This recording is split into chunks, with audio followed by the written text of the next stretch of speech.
예, 안녕하십니까. 저는 한국검태섭연구소 금융에 대한 태도와 습관 연구소 소장으로 있는 김현기입니다. 이번 시간에는 제가 49세 5만 생각이 든다. 실제적으로 하루에도 5만 생각을 한다 그래요, 사람들은. 당장 답해야 할 세 가지 질문을 가지고 여러분들하고 얘기를 해볼 텐데, 이게 49세라고 제가 표현을 했지만 우리 나이로는 뭐 50세 이렇게 됩니다. 대부분 50살이 된 때, 만으로는 49세에 이게 어떻게 해야 될 것인지에 대한 오만 생각을 사람들이 한다 그래요. 근데 그게 대체적으로 뭐 60 정년 퇴직을 하시는 분들은 그 정년 퇴직할 그 무렵에 오만 생각이 든다 그래요. 그래서 상황은 각각 다 다르지만 그런 부분에 대해서 저하고 한번 같이 얘기를 해보겠습니다. 먼저 100세 시대라고 전제를 했잖아요. 그러면은 인생의 어느 시기를 가장 잘 보내야 100살을 잘 살다 갈 것인가, 이런 얘기를 한번 조금 해보려고 그럽니다. 그렇다면은 우리가 이렇게 생각해 볼 수 있는 겁니다. 우리가 태어날 때도 물론 뭐 여러 가지 환경에서 다르게 태어났지만 살아온 환경도 너무너무 다릅니다. 그래서 저는 항상 그렇게 생각합니다. 지금 뭐 나이 50, 60이 되면 모든 사람들의 갖고 있는 상황이 다 다르죠. 이게 똑같을 수는 없는 겁니다. 그러면 저는 오늘 어떻게 얘기해야 되는가 하면은 특정한 어떤 표준화된 것을 가지고 설명할 수는 없는 거죠. 그래서 그걸 전체적으로 이 스펙트럼을 굉장히 넓게 보고 표준 편차에서 볼 때 그 바깥에 있는 어떤 그런 부분들도 같이 조금 이렇게 얘기를 해보려고 합니다. 여러분들이 그런 부분을 같이 이해하면서 한번 보셨으면 좋겠습니다. 그러면 어느 시기를 제일 잘 보내야 될까? 첫 번째는 어떤 건가 하면은 잉태된 순간부터 5살 미만, 우린 이제 만으로 따지면 세 돌까지죠. 이때를 잘 보내야 된다. 아니야, 뭔 소리 하는 거야.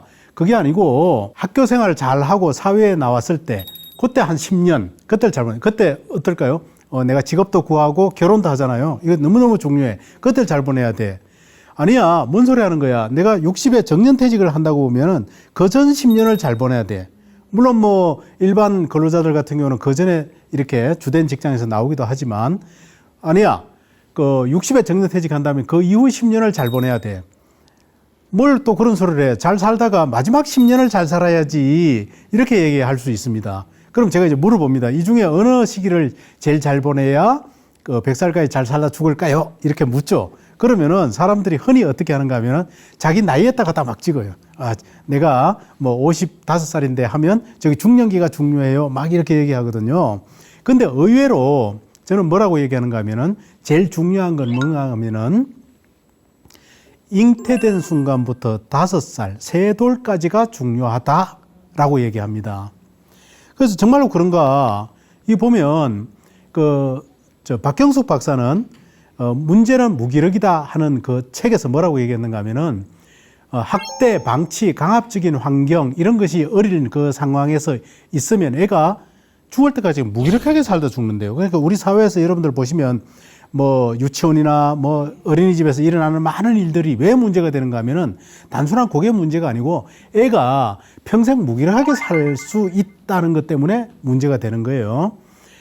김성기 박사는 어른들의 사춘기라고 하는 책에서 뭐라고 얘기했는가 하면은 현재라는 탈을 쓴 과거다. 여러분들은. 이 말은 뭔 얘기인가 하면은 여러분들이 지금 나는 평생 동안 나의 인생을 내가 설계해가지고 내가 어떤 행동과 태도를 해왔기 때문에 나의 인생이야 라고 생각할지 모르지만 성격이 5살 이전에 90% 이상이 형성됐다. 이 말은 그 세 돌까지 있는 과정 환경에서 형성된 습관, 행동, 태도를 가지고 살아왔다는 거예요.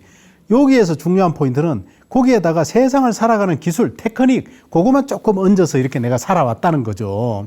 그래서 이 말은 뭐 3살 버릇이 8까지 간다는 말이 맞다는 거예요, 이게. 그래서 여러분들은 현재라는 탈을 썼지만 5살 이전에 거기에서 가정환경에서 있었던 그걸로 그냥 이렇게 살아오신 여러분, 이런 표현이 돼요, 이게. 여기서 제가 질문 하나 드려보겠습니다. 그러면은 5살 이전에 영향을 받는 것은 어머니, 아버지 영향을 많이 받지 않겠어요? 그러면은 어머니의 영향을 많이 받을까? 아버지의 영향을 많이 받을까? 어머니? 그러면 우리가 흔히 생각하면 어머니의 영향을 많이 받을 것 같아요. 그런데 세상의 어머니는 예외적으로는 빼고 나면은 어떻게 되는가 하면은 내 새끼 하면서 애지중지 키워요, 어머니들은. 그래서 어머니들은 똑같아요. 예. 그래서 어머니들의 영향을 받는 것이 아니고 아버지의 영향을 받아요. 왜 그런가 하면은 아버지는 천차만별이거든요. 그래서 이제 아버지의 영향을 많이 받는다, 이렇게 얘기해요. 그럼 제가 여기서 질문 하나 드리는 거예요. 제가요, 이거 진짜 궁금해서 물어보는 건데요. 대답해 주셔야 돼요. 내가 지금까지 살아보니까 저분이 우리 아버지여서 너무너무 좋고 존경스럽다 하는 분 손 들어 보세요. 얼마나 손을 들까요? 많아도 20%, 뭐 10% 내외로 손을 들어요. 근데 미국의 같은 경우는 딸랑 4%만이 아버지가 마음에 든다고 얘기를 한대요. 근데 우리나라 상당히 좀 높은 편에 속하긴 해요. 이 말을 뒤집어 보면 여러 가지 얘기가 돼요. 하나는 아버지가 그만큼 자식들로부터 존경받거나 사랑받기가 어렵다. 왜 그럴까? 아버지는 주로 바깥 활동을 하시고 그 시간을 자식들의 사랑에 쏟기가 굉장히 어려운 거고 표현도 서툴고 아버지는 주로 뭘 강조해요? 의리, 충성, 뭐 우정, 그 다음에 뭐 이런 거 사회 세상 살아가는 질서 이런 걸 얘기하다 보니까 자식들이 별로 안 좋아한다는 거예요. 어머니는 그런 얘기 안 하거든요. 그래서 아버지가 자식들로부터 사랑받지 못하는 것에 대해서 너무 그렇게 걱정 안 하셔도 돼요. 다 그런 거예요. 제가 그렇게 얘기합니다. 실제적으로.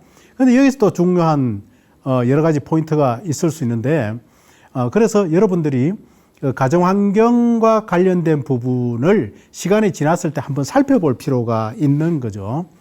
그래서 그 미실다인 박사는 몸에 밴 어린 시절이라고 하는 데서 내재 과거라고 하는 용어를 사용했고, 그다음 비키 오펄은 부모의 5가지 덫, 여기에서 여러 가지 얘기를 또 했습니다.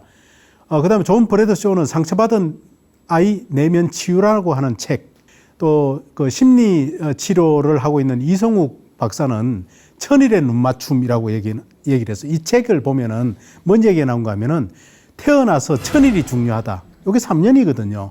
그 3년 동안 얼마나 보다듬어 주느냐가 평생을 살아가는 에너지를 얻는다고 얘기를 해요. 그래서 가정환경이 그만큼 중요하다는 거죠. 여기 보면은 우리 아이가 달라졌어요. 방송을 한 10년 했습니다, 이게. 그러면 애가 막 이상한 걸 하죠. 뭐 옷 집어 던지고 산만하고 그 다음에 뭐 폭발하고 막 그래요. 그러면 거기 TV에 보면 오은영 박사 같으신 분이 오셔가지고 애를 붙들어 놓고 애한테 뭐라고 그래야 되잖아요. 너 왜 그러니? 하고 애의 태도와 습관을 바꿔줘야 되는데 그렇게 하지 않고 어떻게 해요? 부모를 불러요. 그래가지고 부모한테 한마디예요. 부모가 공감해주지 않고 또 뭐 그냥 그 정서적 욕구를 채워주지 않는다든지 그냥 하자는 대로 다 한다든지, 그러니까 부모가 그러니까 애가 좀 그렇잖아. 그러니까 부모를 바꿔줘요. 부모를 바꾸면 바뀐 부모가 이제 아이들한테 어떻게 하죠. 그러면 이제 애가 바뀌는 거예요. 그래서 이걸 제가 뭐라고 얘기하는 건 우리 아이가 달라졌어요라고 제목이 붙어져 있는 내용이지만 궁극적으로는 뭐가 달라졌느냐.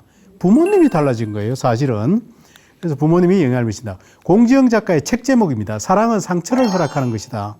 상처가 뭐냐? 5살 미만 때 가정환경에서 있었던 상처, 그것을 허락하는 것, 받아들이는 것, 그것이 사랑이라고 이제 본 거죠. 이제 공지영 작가는. 이 얘기는 또 다르게 표현할 수 있어요. 누구나 다 상처가 있다는 거예요. 5살 미만 때. 어느 집안에서 태어나든 돈 많은 집안, 뭐 또 좀 뭐 어떤 집안, 뭐 여러분들이 생각할 때 괜찮은 집안이라고 생각할지 모르지만 그런 집안에서 태어나도 누구나 다 상처가 있다. 나도 있고 여러분들도 상처를 갖고 있는 거죠. 그래서 제가 그 잉태된 순간부터 5살 미만이 중요하다라고 얘기를 합니다. 그러면 여기서 질문 하나 던져볼게요. 어떤 집안에서 태어나야 될까요? 그러면은 부잣집에서 흔히 얘기하는 뭐 가문 좋은 집안에서 그렇게 생각할 수 있을지 모르지만 어머니 아버지가 너무너무 사랑하는 집안에서 태어나면 된대요. 그래서 애가 태어나서 딱 봤어요. 우리 어머니 아버지가 너무너무 사랑하네. 아버지가 어머니를 저렇게 사랑하니까 어머니가 너무너무 좋아하는구나. 야, 그러니까 집안이 굉장히 행복해. 야, 세상 사는 거 별거 아니구나, 야. 나도 내가 결혼하면은 내 부인을 저렇게 사랑해줘야지. 사회 사람들도 내가 저렇게 사랑해 줄 거야. 사랑해 주니까 저렇게 좋아하는데 뭐. 그러면 뭐 그렇게 살아가면 되겠네. 그렇게 해서 자존감이 높아져서 세상을 잘 살게 된대요. 자, 태어났더니 어머니 아버지가 별로이더라. 그러면 누가 있을까요? 할아버지 할머니가 있잖아요. 할아버지 할머니도 별로네. 고모 삼촌 이모. 거기도 아니네. 동네 사람들. 아니네. 친구들. 제일 마지막에 또 누가 있다고 얘기하는가 하면 학교 선생님이 있었다. 그래서 학교 선생님이 좀 가정 환경이 좀 그런 것 같네. 상처가 좀 있는 것 같아 하면 따뜻한 말 한마디만 해주면 애가 거기에서 굉장히 용기를 가진다고 얘기를 합니다. 그래서 가정 환경이 그만큼 중요하다. 여기에서도 보면은 여러분들 한번 생각해 볼 수 있어요. 과거에는 우리가 아까 얘기했는 어머니, 아버지, 할아버지, 할머니, 뭐 고모, 삼촌, 이모, 동네 사람들, 친구들, 학교 이런 것들이 한 아이를 보다듬어 주면서 키웠어요. 지금은 그런 환경이 잘 안 되고 있잖아요, 이게. 그러다 보니까 여러 가지 일들이 일어난다. 그렇게 좀 이해하셨으면 좋겠어요. 두 번째는 이런 거예요. 내가 사회생활을 이제 시작을 합니다. 그래서 물론 직장도 잡고 결혼도 하죠. 요즘 결혼을 잘 안 하잖아요. 그래 이제 결혼을 했어. 그럼 이제 애가 태어났어. 그럼 제가 물어봐요. 할아버지 할머니들이 아기를 손자 손녀를 봐줘도 될까요? 안 될까요? 그러면요. 돼요, 안 돼요? 막 그렇게 얘기해요. 그런데 대부분의 동식물은 씨를 뿌리거나 종족을 번식하면 그 무렵에 죽어요. 그런데 사람은 45살까지 아기를 놓을 수 있대요. 그러면 그 무렵에 다 돌아가셔야 돼. 45이나 50에. 안 돌아가시고 언제까지 살아요? 90세까지 살잖아요. 요게 유전적으로 그렇게 발전됐다는 거예요. 왜 그러냐 했더니 할아버지 할머니가 손자 손녀를 잘 이렇게 돌봐준 집안일수록 손자 손녀들이 더 잘 큰대요. 그렇게 해서 다른 동식물은 안 그런데 인간만이 유일하게 그런 유전적으로 발전돼 왔다는 거죠. 그러니까 할아버지 할머니들이 적극적으로 봐주셔야 된다. 그래서 이거는 할아버지 역할이 클까요? 할머니 역할이 클까요? 할머니 역할이 크다. 맞아요. 그래가지고 이걸 연구하는 사람도 있어요. 할머니즘, 그랜드 마들리즘 이렇게 연구하는 사람들도 있는 겁니다. 그리고 60전후로 해가지고는 더 중요하죠. 이때는 뭘 해요? 예, 사위와 며느리를 보죠. 그럼 제가 물어봐요. 사위 보신 분? 그러면 손을 많이 들죠. 그러면은 사위 딸이 이 사람하고 나 결혼할래요? 라고 하는 이제 남자를 데려왔어요. 그러면은 사위감이 마음에 들던가요? 그러면 대부분 사람들이 마음에 좀 흡족하지가 않다 그래요. 그래서 제가 한번 얘기를 합니다. 어떻게 얘기하는가 하면은 제가 지금부터 한번 얘기를 해볼게요. 이제 딸이 데려왔습니다. 얘기를 하고 보냈습니다. 그럼 딸한테 한마디 하는 거예요. 딸, 난 이 결혼 반대다.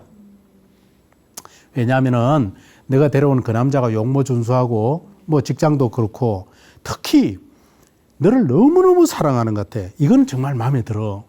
그런데 아빠가 세상을 좀 살았잖니. 그래서 사람을 관상을 좀 볼 줄 알아. 그래가지고 관상을 딱 봤더니 5살 미만 때 가정환경에서 상처가 있었는 것 같아. 그런데 말이야, 사람이 세상을 살아가다 보면 뭐 어떤 일이 있는데 열심히 노력하고 또 노력해도 안 되는 경우가 있어 이때. 그러면은 벽을 꽝 치면서 에이씨 하면서 성깔이 툭 튀어나와. 이게 성깔이. 같이 살고 있는 분 아직 성깔 안 나왔다 하시는 분 손 들어보세요. 그러면요 다 나왔다 그래요. 그럼 언제 나오던가요? 그러면요 신혼여행 가니까 나오던데요. 신혼여행 갔다 와서 나오던데요. 아기가 태어나면 나던데요. 그래서 제가 물어봐요. 안 나오신 분 손 들어보세요. 손 들은 분이 계세요. 어떻게 아직까지 안 나왔을까요? 다음에 그 얘기를 한번 좀 들어봤으면 싶어요. 이렇게 얘기를 하거든요. 그래서 누구나 성깔이 나온다. 그러면은 내가 늘 너무 곱게 키워가지고 그 성깔이 감당이 안 될 거야. 그러면 아빠한테 와서 울며 불면서 아빠 그때 결혼을 반대했어야지 왜 허락을 해줬어? 그러면 아빠가 얼마나 가슴이 무너져 내리겠니? 나는 그걸 못 봐. 그래서 난 이 결혼 반대야. 그렇게 얘기하면 딸이 뭐라 그래요? 저 봐라, 저 쓸데없는 소리 한다, 그냥 허락해주면 될 텐데, 맞아. 자식 이기는 부모가 어디 있어. 나는 허락해 줄 거야. 그런데 내가 허락해 주는 이유가 있어. 그렇게 해서 너 남자친구, 남편이 성깔이 툭 튀어나오면 너의 큰 사랑으로 감싸주는 거야. 아빠한테 가서 따지는 거 아니야. 사랑은 종류가 말이야 여러 가지가 있어. 이런 어떤 것도 감싸주는 것이 사랑인 거야. 너도 똑같아. 너도 너도 내가 너무 곱게 키워가지고 너도 성깔이 있거든. 내가 이 결혼을 허락하는 이유는 너가 살아가다가 성깔이 툭 튀어나오면 내가 아까 보니까 너 남자친구가 널 너무너무 사랑하대. 그래서 너의 성깔을 감싸줄 것 같아, 내가 봐서. 그래서 그렇게 감싸주고 세상을 살고 나면 아, 우리 참 세상 잘 살았어 라고 얘기하지 않겠어? 그러니까 성깔이 툭 튀어나오면 아빠한테 와서 따지기 있기 없기? 없기. 예. 그래서 내가 허락하는 거야. 이렇게 해서 이제 허락을 해주는 거예요. 마지막 10년은 뭘까요? 마지막 10년은 누구나 좀 아파요. 그럼 덜 아프려면 어떻게 해야 돼요? 지금부터 하셔야죠. 지금부터 뭐 여러 가지를 이렇게 하는 거예요. 그래서 여러분들 여기에서 보시면요. 100세시를 살면 4번의 고비가 있습니다. 그게 첫 번째가 뭔가 하면 그 어머니 뱃속에서 잉태된 순간부터 어머니 뱃속에서 잘 있다가 사회로 나와야 되죠. 그 첫 번째 위기입니다. 두 번째, 학교 생활을 잘하고 사회로 나와야 됩니다. 그게 이제 두 번째. 세 번째는 사회생활을 잘하고 은퇴기, 정년퇴직을 하셔야 됩니다. 그 다음에 네 번째는 뭐예요? 평생을 잘 살고 마지막 저 세상으로 잘 가야 되겠죠. 이 네 번이 다 중요해요. 다 중요하지 않을 수는 없는 거예요. 그러니까 이제 거기에서 우리가 딱 생각해 보면 지금 우리가 들어와 있는 이 시기, 60을 전후로 하는 이 시기, 이때도 잘 해야 되잖아요. 앞으로 보면서 좀 준비도 좀 해야 되고, 이제 그런 게 있다는 거예요. 그래서 여기 중요한 시기는 이제 그런 거다. 그러면은 아까 제가 말씀드린 대로 50살이 되면 오만 생각이 다 든다는 거예요. 그 중에는 뭔가 하면은 지금까지는 어쨌든 부모님이 설계하는 대로 또 직장 생활을 해서 왔는데 49세 또는 주된 직장에서 나올 때 정년퇴직할 때는 뭐라고 그런가 하면은 이제부터 네 인생 네 알아서 해. 이렇게 툭 던져주는 거잖아요. 그걸 한번 보겠습니다. 그래서 우리는 직장 생활할 때 이렇게 합니다. 직장, 직책, 연봉, 승진, 프로젝트 이런 걸 열심히 하죠. 당연히 해야 됩니다. 이거는 뭐 세상을 살아가는 방법이니까 이것을 통해서 나를 증명해 보이는 거고 뭐 여러 가지를 할 수 있는 거예요. 이것만 하는 게 아니에요. 우리가 흔히 얘기하는 합리적, 이기적, 논리적, 이성적, 뭐 현실적이라고 하는 부분, 이런 부분을 가지고 우리가 세상을 살아갑니다. 이거 지금 여러분들 보시기에 왼쪽에 있는 부분은 굉장히 중요하죠, 이게. 근데 왼쪽에 있는데 50살, 만 나이로 49살, 주된 직장에서 나올 때 어떤 생각이 드는가 하면은 그때 딱 이 생각이 든대요. 나는 누구지? 나는 제대로 된 사랑을 하고 있나? 나는 행복한가?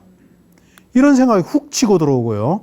또 그 속에서 뭔가 하면은 나는 이타적으로 살고 있는지, 그 다음에 정서적으로는 안정되어 있는지, 영적으로는 편안한지, 이 생각이 훅 치고 들어오면서 오만 생각이 다 든다는 거예요.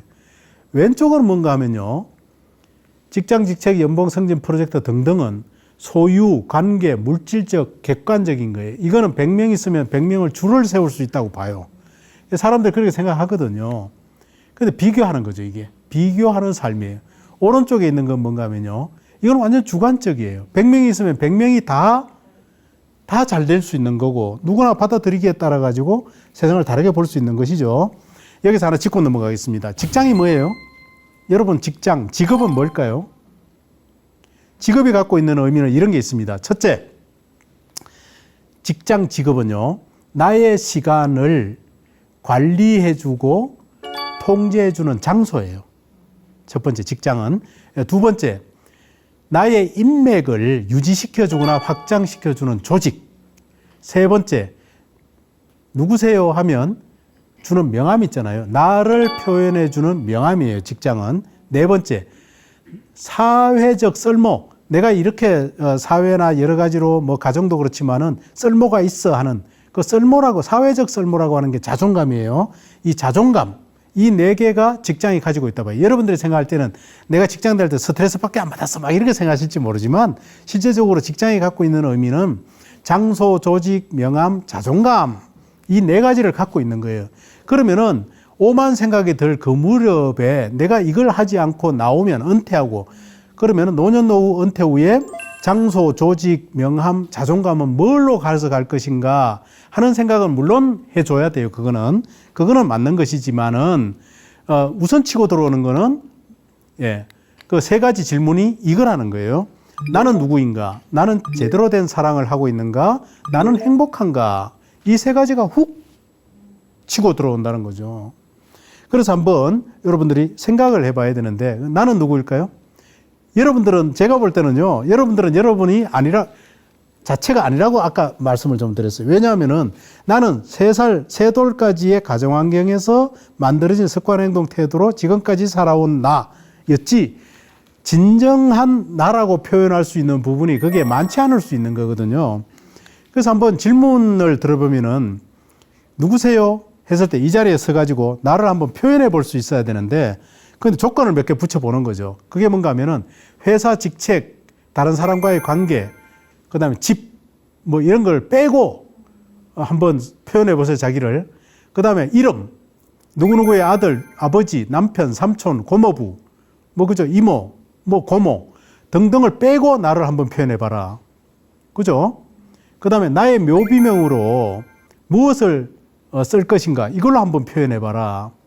근데 묘비명으로 이런 걸 하지 않겠죠. 나는 어느 직업을 가졌다. 이렇게 묘비명 쓰는 사람은 없을 거예요, 아마.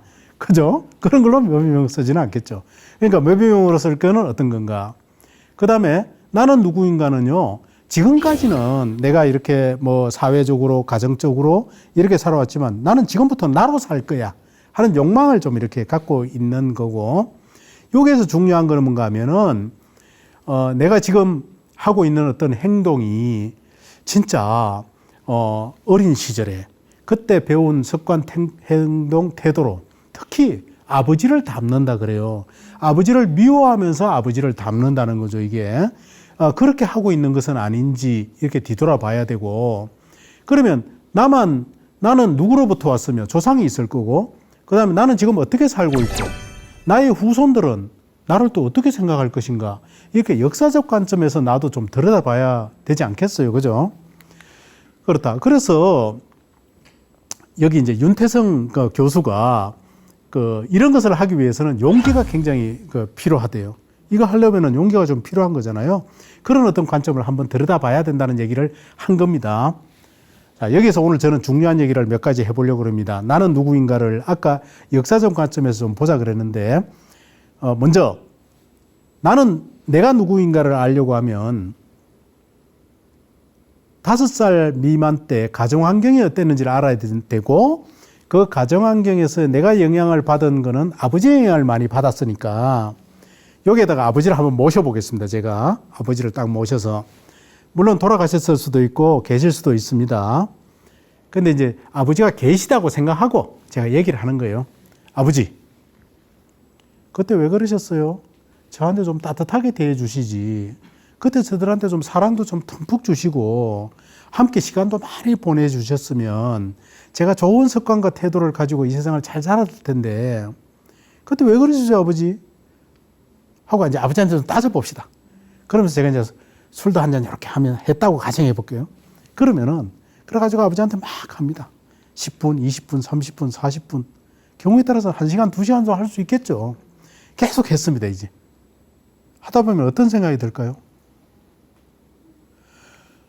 아유, 우리 아버지도 참 힘들었겠다. 그 할아버지 밑에서, 그 지금 사회 환경에서.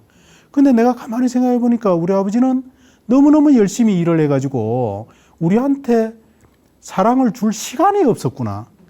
우리를 사랑한 게 아니고 표현할 걸 잘 몰랐네. 아유, 그런데 내가 왜 평생을 아버지를 그렇게 미워했을까? 우리 아버지를 미워한 내가 너무너무 좀 죄송스럽다. 그러면서 그 순간에 통곡하는 사람들도 있대요. 이 얘기는 뭔 얘기인가 하면은, 여러분들이 지금 이렇게 살면서 나의 조상을 생각해 보는 거잖아요. 아버지, 할아버지 뭐 이렇게 쭉 생각해 보면 마음에 들기도 하고 안 들기도 할 거예요. 그러나 그분들이 있기 때문에 내가 여기 온 거기 때문에, 먼저 나는 누구인가의 첫 번째는 그 조상님들과 나를 통합하는 거예요. 화해하는 거죠, 이제. 화해 작업을 한번 거쳐줘야 돼요, 여기서.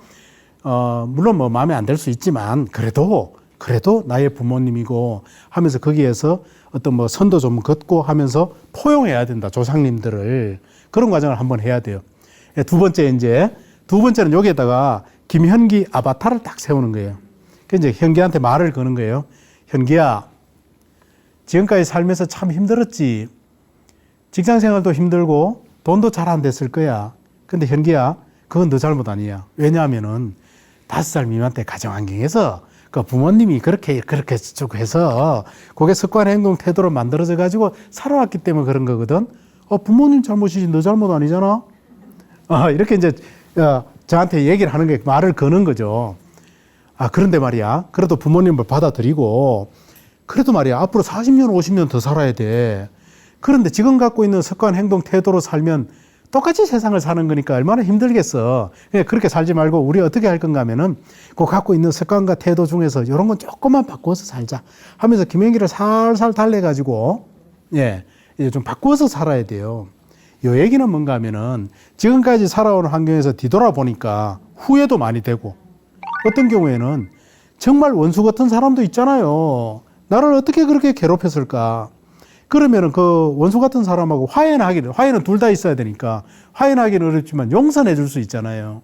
그래서 나를 살살 달래면서 습관, 행동, 태도도 바꾸지만 나의 역사죠. 나의 인생과도 화해를 해야 돼요. 나의 인생을 이렇게 그동안 참 열심히 살았어. 그보다 또 어떻게 열심히 살아? 하면서 토닥토닥 나를 토닥거려주면서 앞으로 잘 살자 하면서 나를 격려하는 이런 단계가 하나 필요한 거예요. 세 번째는 뭔가 하면은 그러면 이제 생각해 보죠. 우리 자식들이 나를 존경하겠느냐, 나를 좋아하겠느냐. 그랬더니 생각해 보니까 존경하거나 좋아하기는커녕 내가 우리 아버지를 미워하던 것처럼 우리 애들도 나를 별로 탐탁지 않게 생각할 것 같거든요. 야, 이거 큰일 났구나. 이거 어떻게 해야 되지? 방법을 제가 하나만 제시하려고 그래요. 이런 교육이나 강의가 끝나고 집에 가면 집에 계신 분하고 뭘 하는가 하면은 스킨십, 뭘 많이 하시는 거예요. 특히 남자분들은 한테 부탁을 드리는 겁니다. 그 집에 가서 스킨십이 뭐예요? 혹시 시범 보이실 분? 그랬더니 지난번에 어디에서는 한 분이 막 나오세요. 제가 시범 같이 보이겠습니다. 그래서 제가 이렇게 엉거주춤하면서 시범을 보인 적이 있는데 누구 앞에서 하는가 하면 애들 보는 앞에서 하는 거예요. 그냥 뭐 뽀뽀하거나 이런 건 기본이고 뭐 그냥 이렇게 껴안고 하는 거 기본. 그다음에 막 뒹굴고 해도 돼요. 그걸 막 수십 대 때로 하는 거예요. 애들 보는 앞에서. 그러면 애들이 뭐라 그럴까요? 처음에 이렇게 생각하겠죠. 저 아버지 봐라. 저 평소에 미워 죽겠더니 저 엉뚱한 짓을 하네. 계속하면요. 저 미쳤나 저 아버지가 지금. 이야 저 봐라 지금. 점점 미쳐가네. 이렇게 얘기할 겁니다. 그러면 계속 하면은요. 엄마가 좋아하네. 웃네. 집안 분위기가 달라지네. 이게 뭐지? 아버지 저 미치는 줄 알았더니 저게 변하는구나 저게. 그럼 그때부터 뭘 하는가 하면요. 가족 행사를 많이 하면 돼요. 이렇게 해서 아버지들이 집에 많은 시간을 하고 애들하고 보내는 시간을 많이 가지셔야 돼요. 이 세 가지를 하시도록 제가 권유를 드리는 거예요. 한번 해보세요. 오늘 이렇게 제가 하는 내용은 김현기가 배워서 말씀드리는 것도 있지만 김현기의 반성문도 있다. 그러니까 제가 살아가면서 배우면서 내가 이걸 못했구나 하는 반성에 대한 것도 여러분들하고 얘기하고 있다. 그렇게 생각하시면 됩니다. 스카이캐슬이 아주 인기리에 방송이 됐죠. 여기에서 정준호, 정혜리, 염정아 이 세 분이 이제 가족으로 나오잖아요. 여기에 그 18화의 내용을 제가 조금 가져왔는데 여기 잠깐 보시면 이렇게 돼 있어요. 강준상이 뭐라고 얘기하는가 하면은 어머님 뜻대로 분칠하는 바람에 제 얼굴이 어떻게 생겨먹었는지도 모르고 50평생을 살았어요. 강준상이 없잖아, 강준상이. 내가 누군지를 모르겠다고. 응? 내가 누군지를 모르겠어. 흙개비가 된 것 같다고. 이런 얘기를 하면서 사표를 탁 내죠. 그래서 이걸 여러분들이 보시면 49살 만 나이로 50살에 내가 나로 살고 싶은 욕구가 여기에 확 들어가 있는 거죠, 이게. 그래서 한 번은 생각해야 돼요. 나는 나로 살고 싶은데 나는 누구인가 하는 것을 한번 생각해 보고 넘어가야 된다는 겁니다. 두 번째, 나는 제대로 된 사랑을 하고 있는가를 생각해 보겠습니다. 이 부분도 여러분들이 사랑, 우리나라에서 하면 안 되는 얘기가 세 가지가 있습니다. 그게 뭔가 하면은 돈 얘기, 돈, 사랑, 죽음, 이 세 가지 얘기를 하면 안 됩니다. 우리나라에서는. 그런데 이게 나이가 들면 들수록 중요해져요. 그럼 그런 얘기를 어디서 할 수 있을까요? 저는 오늘 여기서 해보겠다는 거죠. 조금 민감하지만 그 얘기를 해볼 수밖에 없다. 왜냐하면 이것을 비껴갈 수가 없기 때문에. 사랑 얘기를 한번 해볼 겁니다. 니마 그 강을 건너지 마요. 이 영화는 다 보셨을 거예요, 아마.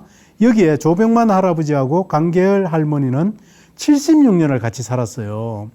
여러분들 아시다시피 우리가 그 100살을 산다면 말이에요.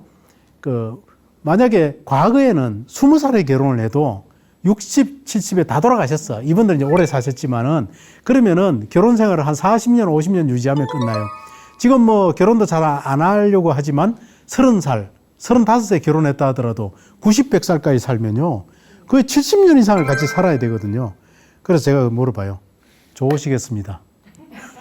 그러면 좋다고 얘기하는 사람이 별로 없어요. 그러면 제가 손들어 보라고 그래요. 집에 계신 분하고 40년 사신 분? 그럼 떠문떠문 있어요. 35년, 30년. 제법 있죠. 앞으로도 30년, 40년 같이 사셔야 됩니다. 좋으시겠습니다. 그러면서 좋다는 얘기 별로 안 하죠.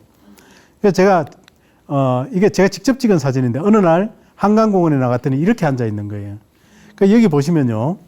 여기 오른쪽, 여기 남자 두 분, 그 중간에 여자 두 분이 앉아 계세요. 여기 빼고는 전부 다 쌍쌍이 앉아 있어요. 그러니까 제가 지금 드리는 질문이에요. 100살까지 살면 로맨스가 몇 번 올까요? 사랑이 몇 번 올까요? 그랬더니 어떤 분들은 100번 와요! 막 그래요. 로맨스라고 하는 게 뭔가, 이건 사랑이었어. 하는 게 뭐가 있잖아요. 그죠? 그런데, 어떤 분들은 뭐, 어젯밤에는 송중기가 왔다 가고, 이렇게 생각하면은 100번도 되고 1000번도 되겠지만, 이건 사랑이었어 하는 걸로 따져보면, 우리가 보면 이건 제가 만든 거예요. 한 10번 정도 온다고 저는 얘기해요. 100살까지 살면 10번 정도 사랑이 온다. 그러면 제가, 우리가 이런 시절이 있었으니까, 물어보는 거죠. 집에 계신 분은 몇 번째 로맨스예요? 그럼 첫 번째요, 두 번째요, 세 번째요, 막 이렇게 얘기를 해요. 그러면은, 물론 첫 번째일 수도 있지만 제가 이야기를 위해서 세 번째 로맨스라고 가정을 해보겠습니다. 그래서 내가 이 남자하고 결혼할 때 이렇게 얘기하는 거죠. 나 오빠하고 결혼할 거야. 당신하고 결혼할 거야. 근데 100살까지 살면 로맨스가 한 10번 정도 있대. 그런데 내가 당신하고 결혼하는 거는 내가 당신이 몇 번째 로맨스인지는 얘기할 수 없어. 이건 얘기하면 안 되니까. 근데 세 번째 로맨스라고 내가 가정해 볼게. 그러면은 10번을 따져보면 3번하고 남은 7번하고 8번이잖아? 이 8번의 로맨스를 전부 당신하고 사랑하려고 내가 하는 거야. 근데 보통 사람은 사랑의 한계 크기가 이렇게 작아. 근데 나는 한계의 사랑 크기가 이만큼 크거든? 근데 이걸 8개를 다 모아놓으면 얼마나 크겠어, 이게. 그래서 이 큰 사랑을 말이야. 살아가다가 어느 날 당신이 성깔이 툭 튀어나오면 내 큰 사랑으로 감싸줄 거야. 그리고 사랑이라고 하는 거는 지금 결혼하기 전에 열정적인 사랑도 있지만 살아가다 보면 성숙된 사랑도 있고 또 애틋한 사랑도 있고 척언지심의 사랑도 있고 이 사랑이 많아 종류가 100살까지 살면 어떤 일들이 있을지 모르잖아. 그거 우리 이 사랑을 다 가지고 함께 헤쳐나갈 거야. 그리고 애도 놓고 그래서 애를 사랑을 듬뿍 주고 키울 거야. 그러면서 나는 죽을 때 이 사랑을 다 사용하고 죽을 거야. 당신도 마찬가지야. 내가 몇 번째 로맨스인지는 모르지만 나머지 사랑은 전부 나하고 해야 되는 거야. 나도 성깔이 있거든. 내 성깔도 좀 감싸줘. 이렇게 결혼이 갖고 있는 의미는 이런 것을 포함하고 있다는 거죠. 근데 제가 진짜로 얘기하고 싶은 게 있어요. 어떤 게 있는가 하면은 요즘 조론도 있고 이혼도 많고 또 결혼도 잘 안 하고 막 그러잖아요. 그래서 제가 물어보는 거예요. 결혼 안 하는 직원이 있어요. 그러면은 결혼은 안 해도 좋은데 로맨스는 해야지. 로맨스를 하면 결혼해야 돼. 왜냐하면 누가 갖고 있는 사랑을 다 그걸 표현할 수 있는 진정한 방법은 결혼밖에 없는 것이거든. 또 결혼이라든지 뭐 여러 가지 이렇게 이혼하신 분들한테도 감히 얘기하고 싶은 거예요. 지금 50에서 70 사이에 있는 사람들을 제2의 사춘기 뭐 이렇게도 표현해요. 그러면 사춘기에 이게 좀 싱숭생숭하다는 뜻도 포함되어 있어요, 여기에. 그렇기 때문에 나이에 관계없이 로맨스는 있다, 존재한다. 는 것인데 사랑이 멈출 이유는 없는 거라는 얘기입니다. 그러니까 만일 신이 있다면 우리가 죽으면 몇 가지 질문을 할 텐데 그 중에 하나가 로맨스 10번은 다 하고 왔어? 이런 질문을 하지 않을까 저는 생각하는 거예요. 그래서 그 대상이 누구든지 간에 우리는 결혼의 의미, 그 다음에 이렇게 사랑의 의미 이런 것을 한번 생각해 봐야 된다는 것을 여기서 간략하게 그렇게 좀 제가 사랑에 대한 부분은 짚고 넘어가기 위해서 얘기를 들었습니다. 그 다음에 나는 행복한가를 한번 보겠습니다. 여러분은 행복하세요? 그러면 행복이라고 하는 것은 뭔가 하면은 행복의 거대 담론을 얘기하기는 굉장히 어렵고 다른 얘기를 해보겠습니다. 저도 이런 강의를 하고 있지만 다른 분들 강의하는데도 굉장히 많이 갑니다. 갈 때 어떻게 하느냐. 책을 보죠. 책을 미리 읽었을 수도 있고 어떤 분이 강의하는데 내가 저분 강의도 한번 들어볼 거야. 이렇게 해서 책을 사서 보고 가는 경우도 있습니다. 그렇게 해서 가면 어떻게 하느냐. 이 순서대로 합니다. 책을 읽고 세미나 심포지움 포럼에 참여하고 메모 기록을 하고 강의가 끝나면 반드시 질문합니다. 그 다음에 책에 사인을 받고 마치면 사진을 찍습니다. 그럼 100명, 200명이 있어도요. 사인 좀 해주시겠어요? 책 들고 온 분은 많아도 2명, 3명밖에 안 됩니다. 너무너무 좋아합니다. 사진 좀, 당연히 찍어드려야죠. 제가 지금까지 거절받아 본 적이 없습니다. 그래서 한 100명 정도 하고 이걸 해보고 싶은데 현재 한 50명 정도 하고 했습니다. 예. 그 다음에 집에 와서는 그걸 경험과 체험으로 일기장에 기록을 하죠. 그렇게 했더니 여기 많은 분들한테 사인을 받았을 거 아니겠어요. 사인에 여러 가지 의미를 함축하고 있는데 그 중에 한 분이 사인을 이렇게 해준 거예요. 아름다운 인생을 땡땡하세요. 땡땡이 뭐냐고 물었더니 사람들이 행복하세요, 건강하세요, 뭐 즐기세요, 뭐 많은 얘기를 해요. 그런데 여기에 그 사인해 주신 분이 뭐라고 적어줬는가 하면은 아름다운 인생을 만끽하세요. 이렇게 적어준 거예요. 만끽? 만끽이 뭐더라? 학교 다닐 때 우리가 만끽이라고 하는 것을 배우긴 했어. 근데 나보고 내 인생을 만끽하라고? 내 인생을 즐기라고? 즐기면 좀 죄송한 거 아닌가? 학교 다닐 때는 국가에 충성하고 뭐 사회에 봉사하고 그래도 뭐 가정을 위해서 좀 희생하라고 그게 최고의 의미라고 이렇게 배웠는데 선생님들 중에는 너 인생 네가 만끽해도 된단다 이런 말씀 하신 분은 없었는데 이 만끽해도 되는 건가? 만끽해도 되는 거였잖아 이거. 야 근데 내가 왜 만끽을 못했지? 야 지금 내가 저 얘기를 들었으니까 너무너무 좋아.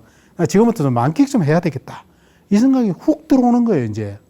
그래서 제가 한번 생각을 했어요. 만끽 말고 다른 게 어떤 것이 있을까? 이런 걸 생각해 봤는데요. 만끽 다음에 있습니다. 뭐가 있는가 하면은 짜릿이 있습니다. 짜릿. 어떤 분들은 강의를 들을 때 짜릿하게 듣고요. 오늘 하루도 또 짜릿하게 보내시는 분들도 있고 식사할 때도 그렇고요. 대화를 할 때도 그럴 수 있어요. 짜릿이 있죠. 그 다음에 실컷도 있어요. 실컷이라고 하는 용어는 실컷 다음에 오는 첫 번째 말이 뭔가 하면은 울고입니다. 실컷 울고 불고 떠들고 즐기고 마시고 뒹굴고 이런 걸 언제 해봤던가.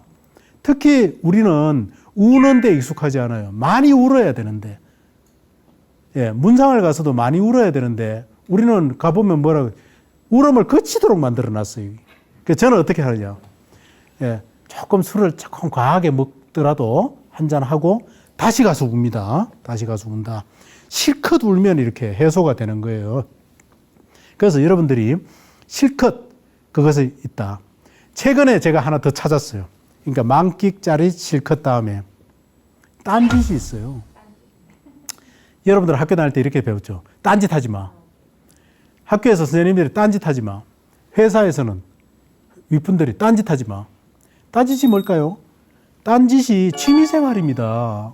우리는 딴짓을 이렇게 왜곡을 하는데 그래서 은퇴 준비 중에 취미생활, 여가생활 이게 포함되어 있어요.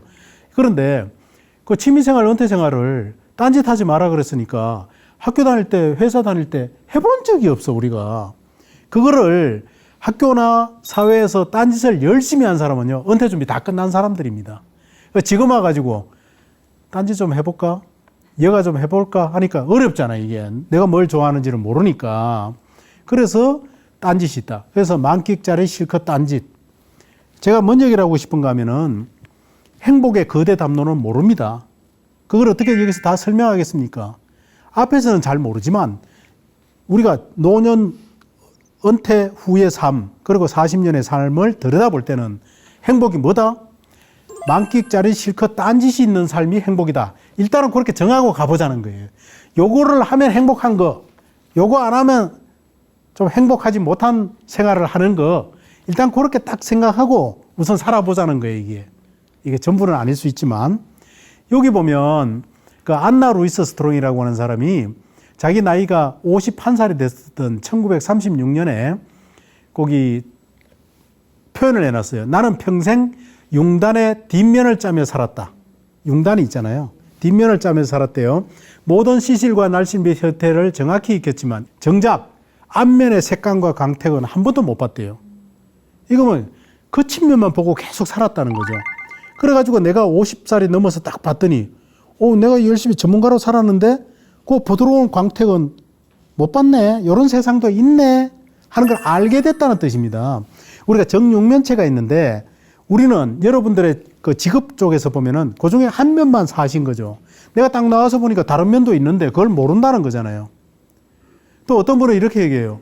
금융회사에 오래 근무하면은 한 20년, 30년 근무하면 그래도 뭐 사회생활을 한 거잖아요. 근데 그 사람을 두고 뭐라고 얘기했는가 하면은 금융회사에 20년, 30년 근무하면 저기 외딴 섬에서 무트로 나온 사람이다.